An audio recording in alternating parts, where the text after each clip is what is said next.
wabarakatuh. Waalaikumsalam warahmatullahi wabarakatuh. Alhamdulillah, bersyukur kepada Allah Subhanahu wa taala, hari ini kita masih bisa dipertemukan dalam keadaan sehat, dalam keadaan sempat dalam mengikuti pelajaran yang diberikan dalam Islam. Nah, pada hari-hari sebelumnya kita sudah mempelajari ada yang disebut dengan rukun Islam. Rukun Islam itu ada berapa? Ada 5. Rukun Islam ada 5. Rukun iman ada berapa? 6. Di dalam rukun iman yang ke-6 yang jumlahnya ada 6, itu ada rukun yang pertama adalah iman kepada Allah. Yang kedua adalah iman yang ketiga yang keempat yang kelima yang keenam. Baiklah, hari ini kita akan mempelajari rukun iman yang ketiga, iman kepada Tuhan. Sebelumnya, kenapa kita harus belajar iman kepada Tuhan? Kita lihat dulu di pengertian daripada iman. Iman itu sebenarnya adalah pengertian berasal dari kata amanah, yu'minu, imanan, atau dalam pengertiannya adalah dengan sepenuh hati melaksanakan apa yang disebut dengan percaya dengan sepenuh hati, dilapaskan dengan lisan dan dilakukan dengan tindakan atau perbuatan. Jadi kalau mau dikatakan beriman, tidak hanya dilakukan dengan niat saja, beriman dalam niat, tapi itu juga dalam bentuk pengucapan dan dilakukan dalam bentuk perbuatan. Nah, selanjutnya yang disebut dengan kitab, itu ada yang disebut dengan kitab. Ya, kitab adalah wahyu yang diturunkan oleh Allah Subhanahu wa taala kepada para nabi dan rasulnya dengan perantara malaikat Jibril. Nah, kenapa para nabi dan rasul ini butuh kitab? Yang akan kita bahas nantinya. Ya. Kenapa para rasul dan nabi ini Allah memberikan kitab ini? Kan pasti punya fungsinya, punya gunanya, dan punya keperluannya untuk apa? Ya, kita akan lihat di layar itu ada yang disebut dengan konsep, yaitu masalah tentang kitab Allah. Ada Taurat, ada Zabur, ada Injil, dan ada Al-Quran. Ini yang disebut dengan kitab-kitab yang diturunkan kepada para nabi sekaligus rasul, dan kegunaannya kalian bisa perhatikan di layarnya. Di layar itu ada pertama itu ada kitab Taurat yang diturunkan kepada Nabi Musa. Kemudian turunnya di Mesir, kemudian diturunkan bagi Bani Israil. Kemudian isi kitab Taurat itu berisi 10 perintah larangan, yang isinya adalah 8 perintah larangan dan 2 perintah untuk melakukan kebaikan. Ya, ada 10. Atau yang sering kita kenal dengan istilah namanya Ten Commandment. Yang kedua, di bagian yang kedua itu ada kitab Zabur. Kitab Zabur itu diturunkan kepada Nabi Daud alaihissalam. Turunnya di Darussalam, diperuntukkan bagi Bani Israil, tetap sama seperti kitab Taurat. Kemudian isinya yaitu berisi tentang puji-pujian pada Allah, zikir, doa, nasihat, dan hikmah. Isi kitab Taurat itu adalah tentang pujian, zikir, doa, nasihat, dan hikmah. Selanjutnya, kitab yang ketiga itu ada yang disebut dengan kitab Injil yang Allah wahyukan kepada Nabi Isa alaihissalam. Turunnya itu turun di Yerusalem. Kemudian diperuntukkan bagi Bani Israil, sama seperti kitab-kitab sebelumnya, sama-sama diturunkan kepada Bani Israil. Isi kitab Injil untuk menjelaskan tentang tuntunan hidup dan menjelaskan tentang kitab-kitab sebelumnya. Kitab yang terakhir pada kitab Al-Quran yang diturunkan kepada Nabi Muhammad SAW. Turunnya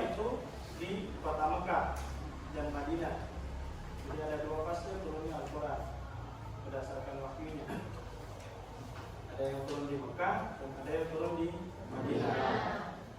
Turunnya itu yang pertama bagi seluruh umat, tidak ada khususnya bagi orang-orang Quraisy atau orang-orang Mekah atau orang-orang Madinah. Yang Quran diturunkan bagi rahmatan lil alamin, bagi seluruh umat. Yang ketiga, isi Al-Quran itu berisi tentang akidah, hukum atau syariat, dan muamalah. Jadi kategorinya isi Al-Quran itu adalah tentang akidah. Akidah itu arti tentang keimanan. Yang keempat, isi Al-Quran adalah penyempurna bagi kitab-kitab sebelumnya. Yang selanjutnya itu ada dalil kenapa kita harus beriman kepada kitab-kitab Allah.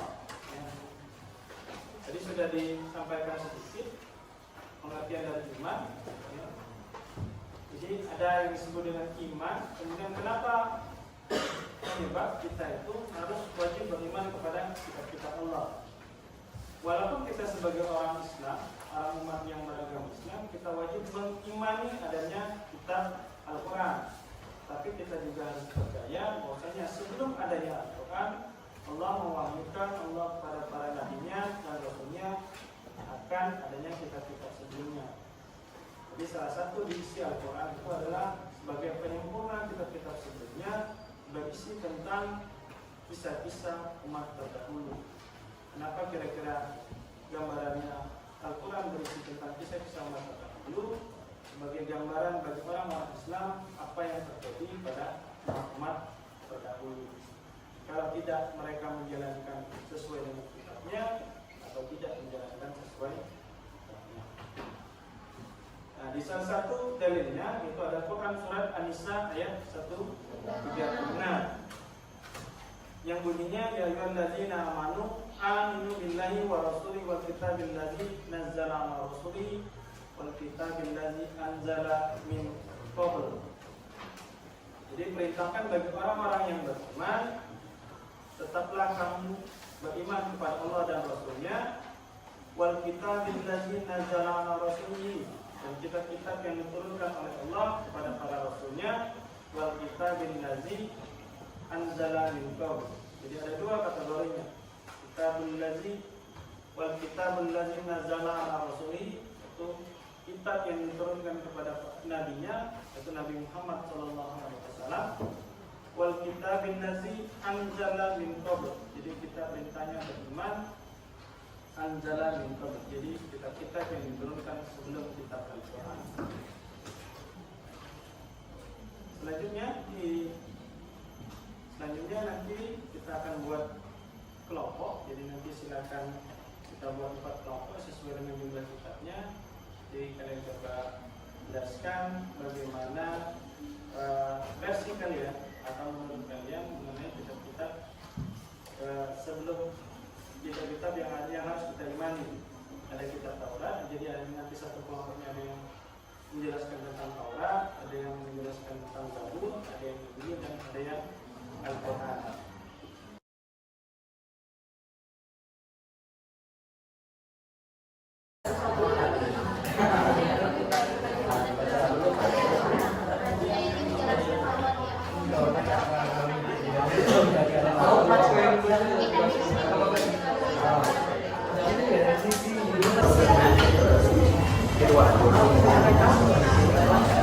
Saya cukup diskusinya. Selanjutnya nanti silakan setiap kelompok menyampaikan hasil yang sudah didiskusikan. Yang pertama yaitu kita Taurat. Kita Taurat. Silakan menyampaikan hasil diskusinya. Assalamualaikum warahmatullahi wabarakatuh. Waalaikumsalam warahmatullahi wabarakatuh.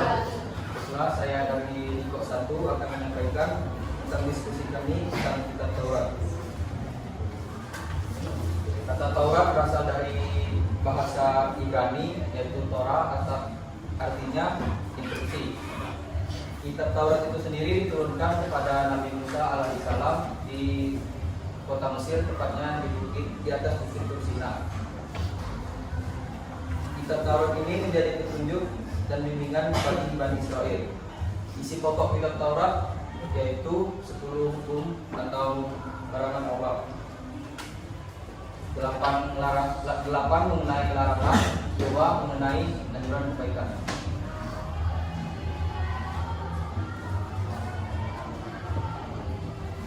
Delapan mengenai larangan tersebut ada: jangan menyembah berhala, jangan mempersekutukan Allah, jangan membunuh, jangan berzina, jangan mencuri, jangan bersumpah palsu atau bersaksi dusta, jangan menginginkan milik orang lain. Jaga Tuhan selain Allah. Yang kedua mengenai anjuran kebaikan yaitu sucikan hari Sabat atau hari Sabtu dan menghormati kedua orang tua. Sekian penjelasan dari saya. Assalamualaikum warahmatullahi wabarakatuh. Waalaikumsalam warahmatullahi wabarakatuh. Diskusinya sudah bagus. Mungkin nanti ada yang mau menambahkan, nanti kita akan review selanjutnya. Sekarang kelompok yang kedua kita Zabur.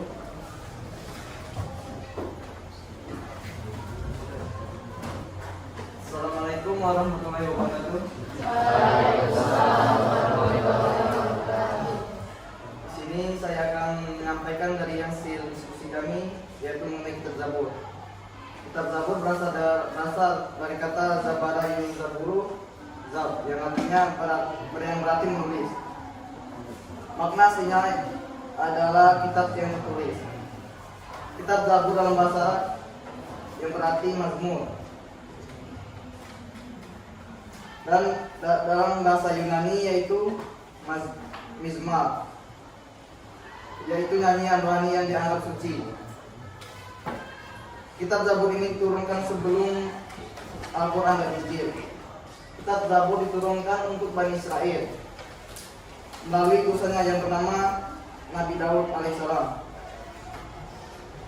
Allah berfirman dalam surah An-Nisa 163 yang artinya, sesungguhnya kami mewahyukan kepadamu Muhammad sebagaimana kami telah mewahyukan kepada Nuh dan nabi-nabi setelahnya, dan kami telah mewahyukan pula kepada Ibrahim, Ismail, Ishak, Yakub dan anak cucunya, Isa, Ayub, Yunus, Harun dan Sulaiman, dan kami telah memberikan kitab Zabur kepada Daud. Turunnya kitab Zabur ini juga dijelaskan dalam Quran surah Al-Isra ayat 55 yang berbunyi Bismillahirrahmanirrahim. Wa rabbuka a'lamu biman fis samawati wal ardh. Wa laqad fadalna ba'dun nabiyina 'ala ba'din. Wa ataina Dauda zabura, yang artinya, dan Tuhanmu lebih mengetahui siapa yang di langit dan bumi. Dan sungguh kami telah memberikan kelebihan kepada nabi-nabi, dan kami berikan Zabur kepada Nabi Daud. Dan kitab Zabur ini berisi tentang kumpulan nyanyian-nyanyian rohani yang dianggap suci. Dan kitab Zabur ini berisi tentang 150 surah yang tidak terkandung hukum, melainkan berisi tentang nasihat-nasihat, nyanyian-nyanyian ataupun sanjungan kepada Allah Subhanahu wa taala. Dan secara garis besar, nyanyian-nyanyian rohani dari kitab Zabur ini terdiri dari 5, yaitu nyanyian kepada untuk memuji Tuhan, nyanyian perorangan sebagai sujud ucapan syukur, dan ratapan-ratapan jamaah. Dan yang keempat yaitu berisi tentang ratapan atau doa individu. Yang kelima yaitu berisi tentang nyanyian kepada raja. Dan secara umum kandungan dari isi kitab Zabur ini ada 3, yaitu berisi tentang hal yang berisi tentang mengisahkan Allah atau ajaran tauhid. Dan yang kedua yaitu berisi tentang agama. Dan yang terakhir yaitu berisi tentang nasihat-nasihat yang tentang kebaikan.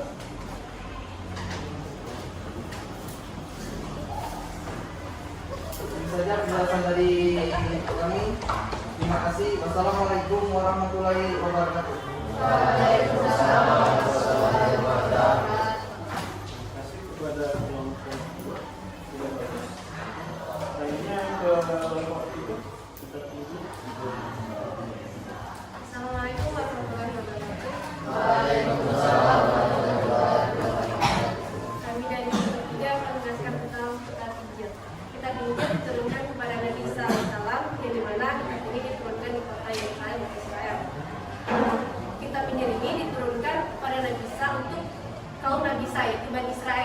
yang digunakan adalah bahasa Suryani.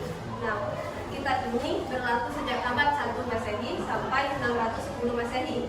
Isi dalam kitab Injil yaitu 1. Ajaran tauhid mengesahkan Allah Subhanahu wa taala, yang kedua hukum syariah, yang ketiga nasihat-nasihat kebaikan, yang keempat sejarah nabi-nabi terdahulu. Isi kitab Injil ini sama dengan kitab-kitab yang diturunkan sebelumnya, menghapus hukum-hukum yang tertera dalam kitab Taurat yang tidak sesuai pada zaman itu, sehingga kitab Injil yang asli tidak diketahui lagi keberadaannya. Dan dalam kitab Injil ini disebutkan bahwa akan lahir nabi akhir zaman dengan nama Ahmad atau Muhammad. Kitab Injil sekarang memuat tulisan dan catatan perihal sejarah hidup Nabi Isa alaihissalam.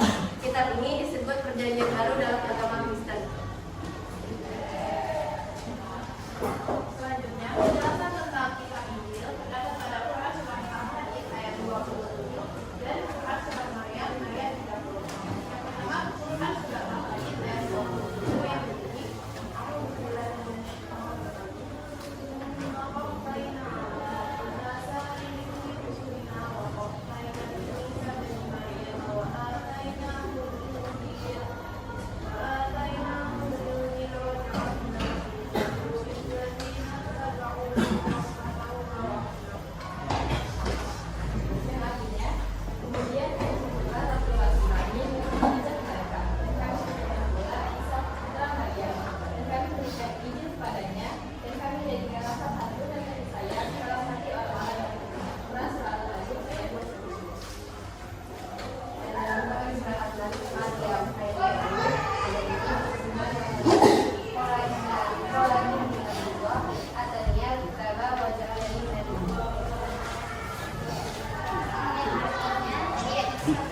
Sesungguhnya aku dia memberiku kitab Injil dan dia menjadikan aku seorang nabi.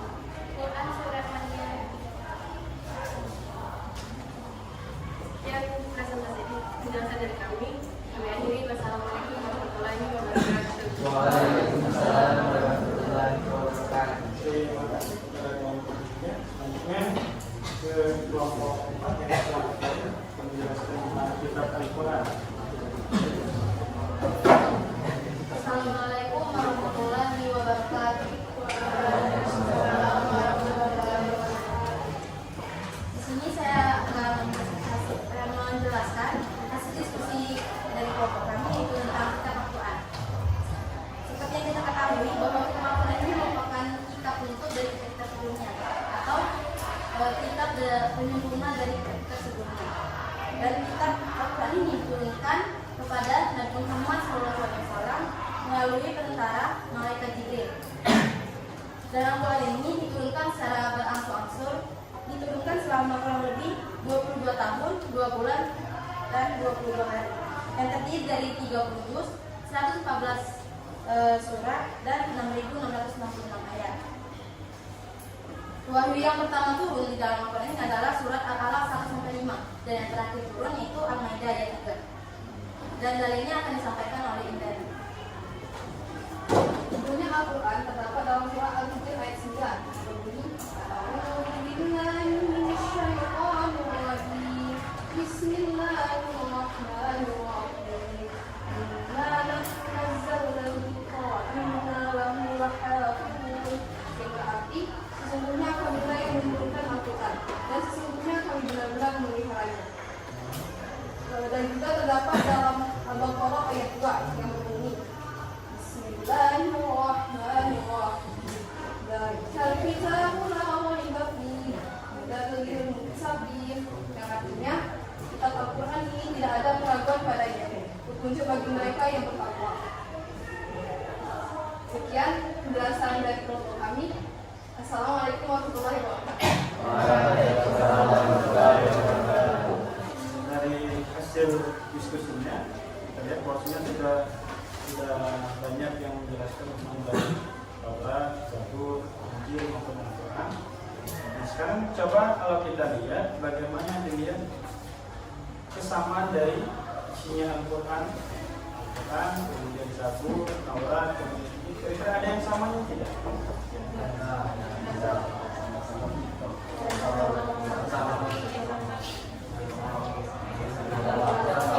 Di antara keempatnya kita bisa lihat bahwasanya seluruh keempat kitab tersebut sama-sama adalah bentuknya mengesahkan Allah. Kita mengakui adanya Allah. Jadi prosesnya kenapa kitab itu diturunkan sebagai bukti bahwasanya ada sesuatu zat yang maha sempurna yang harus kita sembah. Bukan sebaliknya adalah sesuatu yang dibuat oleh manusia yang kemudian kita sembah. Tapi adalah sesuatu yang maha sempurna yang harus kita sembah. Jadi proses dari isinya dari kitab Taurat, kemudian Zabur, kemudian Injil dan Al-Quran itu sama-sama mengesahkan Allah. Jadi perintahnya kalau secara tidak langsung adalah menyuruh manusia itu beriman dan menyembah kepada Allah Subhanahu wa taala. Selanjutnya yang mau kita lihat dari segi kita yaitu bagaimana kita melihat suatu kitab itu dilihat dari kegunaannya. Ya, jadi kalau 3 kitab sebelum Al-Quran itu kita lihat bahwasanya turun dan waktunya itu ketika pada masa Nabi yang membawa kitabnya atau Nabi yang membawa ajarannya tersebut masih hidup. Maka ketika Nabinya wafat, maka kaum yang dapat yang diajak untuk beribadah sesuai dengan kitab itu maka akan kembali ke ajaran mereka. Nah, hal 3 ini hampir sama serupa nanti terjadi pada kitab Al-Quran. Hampir terjadi ketika pada masa Nabi Muhammad wafat, maka muncul tiga permasalahan. Ya, karena mereka beranggapan kitab Al-Quran itu fungsinya sama seperti kitab sebelumnya. Yang jadi ketika Nabinya hidup, mereka ikuti, Nabinya wafat, maka mereka akan kembali ke ajaran agama yang mereka yang lama. Ya, baik itu Taurat, kemudian Zabur, kemudian Injil, maka akan mereka kembali ke ajaran yang lama. Ya, maksud di Al-Quran ada seperti itu, ada, tapi kemudian diterangkan oleh Abu Bakar. Nah, kemudian ada yang disebut dengan proses pengumpulan dari Al-Quran. Jadi Al-Quran ada disebut dengan dibukukan. Nah, salah satu lagi di antara selain dari 4 kitab tadi, ada yang disebut dengan juga suhuf. Suhuf ini adalah lembaran-lembaran. Jadi semua nabi dan rasul itu tidak semuanya ada yang dapat kitab, tapi ada yang dapat suhuf dan ada juga yang dapat kitab. Nah, suhuf itu berupa lembaran-lembaran. Jadi isinya hampir sama seperti kitab, karena perintahnya itu sama-sama adalah untuk mengesahkan Allah. Isi dan fungsinya sama seperti kitab-kitab yang diturunkan kepada para nabi. Seperti misalnya kitab Nabi Daud itu selain dapat kitab, yang dapat juga suhuf. Ada yang dapat 10 suhuf, ada yang dapat 50 suhuf. Ini yang membeda-beda. Ya. Jadi selain daripada nabi dan rasul, yang selain dari yang menerima kitab, itu ada juga para nabi dan rasul yang menerima suhuf. Selanjutnya ada yang lagi mau bertanya? Ini pertanyaan tentang masalah suhuf ya. Nabi-nabi yang menerima suhuf, pertanyaannya ada yang mau bertanya? Ya, silakan.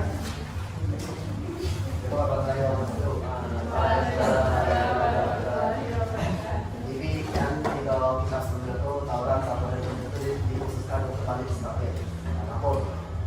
Kenapa dikhususkan untuk kaum Bani Israel? Oke, pertanyaan yang bagus. Terus ada lagi?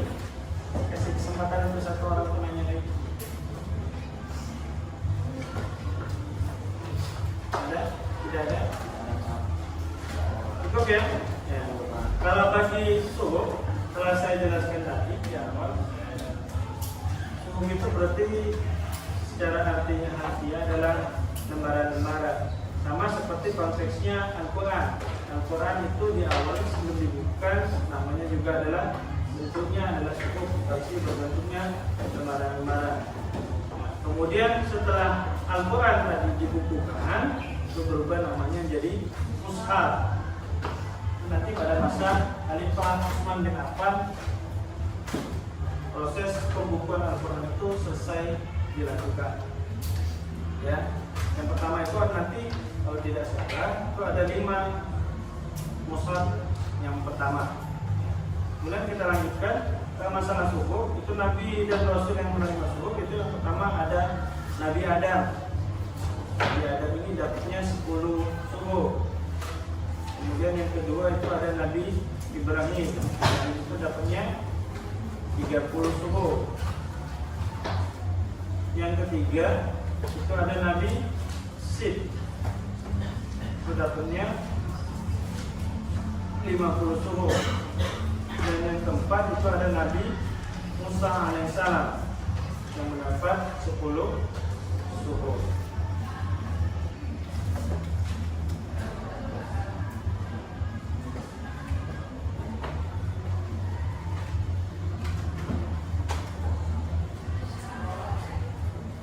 Ya, cukup berarti. Tanya kepada pertanyaan kedua, kalau kita lihat peruntukan kitab yang turun kepada para rasulnya, baik itu dari kitab Taurat, kemudian Zabur, kemudian Injil, kenapa turunnya kepada Bani Israel? Ya, karena di sini kalau mau dikatakan Bani Israel pada masa itu adalah Bani yang termasuk golongan Bani yang terbesar pada masa itu. Kemudian Bani Israel adalah ketika di awal itu masih banyak penyelewengan-penyelewengan. Banyak terjadinya adalah orang-orang yang kemurtadan. Jadi orang kalau dalam kata lain, Bani Israel adalah orang-orang yang berisikan orang-orang yang keras kepala, tidak mau mengikuti atau mengikuti ketika nabinya ada. Sesudah nabinya ada, mereka akan kembali kepada ajaran yang mereka buat sendiri, atau ajaran nenek moyang mereka, atau tradisi yang mereka lakukan.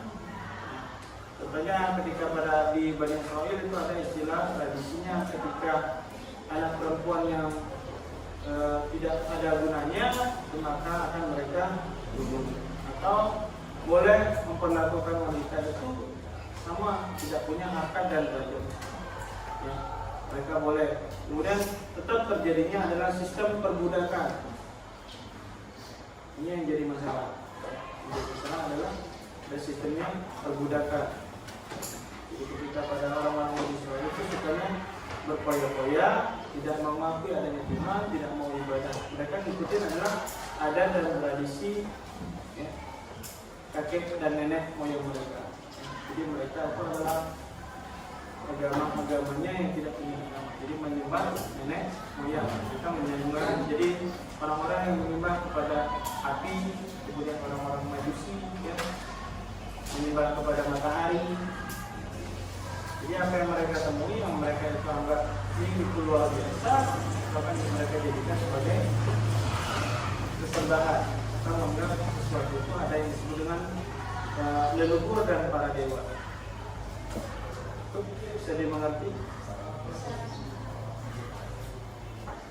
Sekarang kita masuk kepada kesimpulan. Coba siapa yang mau mengambil kesimpulan dari apa yang kita pelajari hari ini?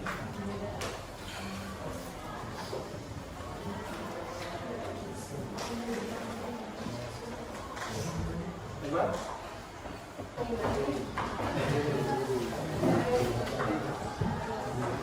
Assalamualaikum warahmatullahi wabarakatuh.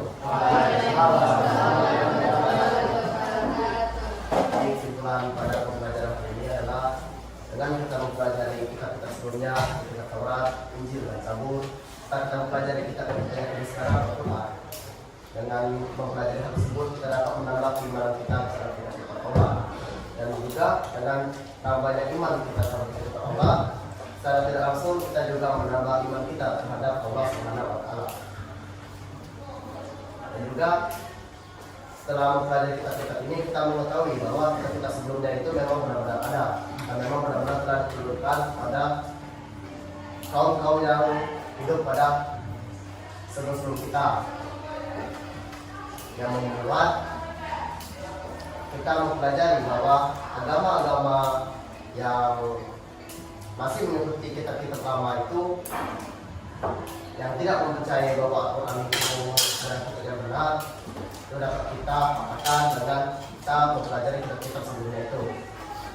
Jadi pembelajaran hari ini secara tidak langsung kita telah meyakini bahwa kitab Al-Quran itu adalah kitab yang benar.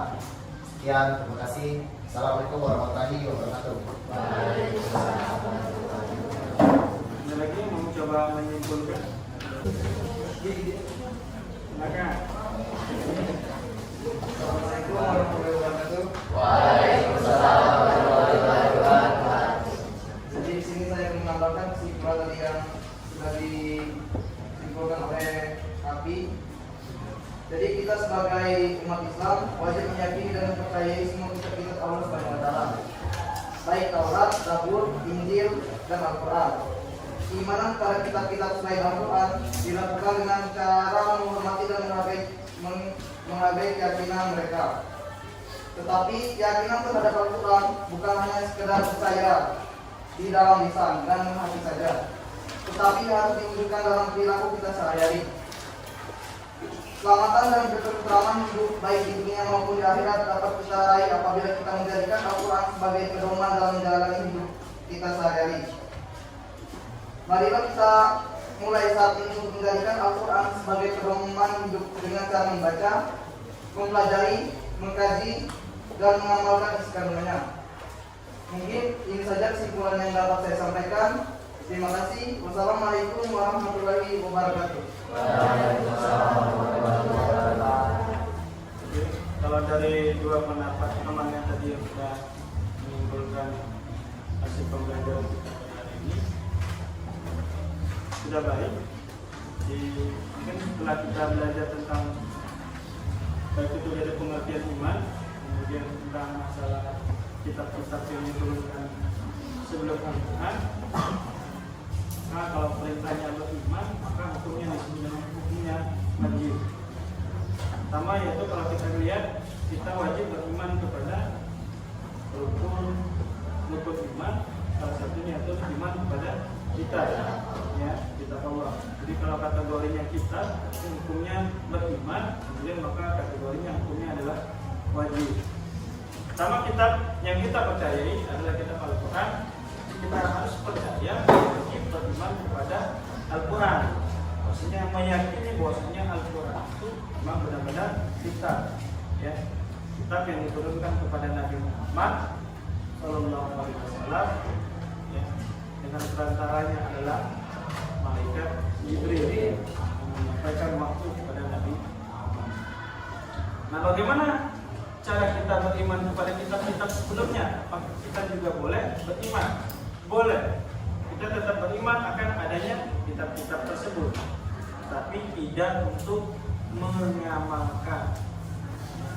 Jadi cukup yang kita amalkan karena sesuai dengan yang disampaikan kemarin tadi, inna nahnu nazzalna dzikra wa inna lahu lahafizun. Ya, di Al-Quran surat Al-Hijr ayat 9. Artinya Al-Quran adalah salah satu kitab yang terjamin keasliannya.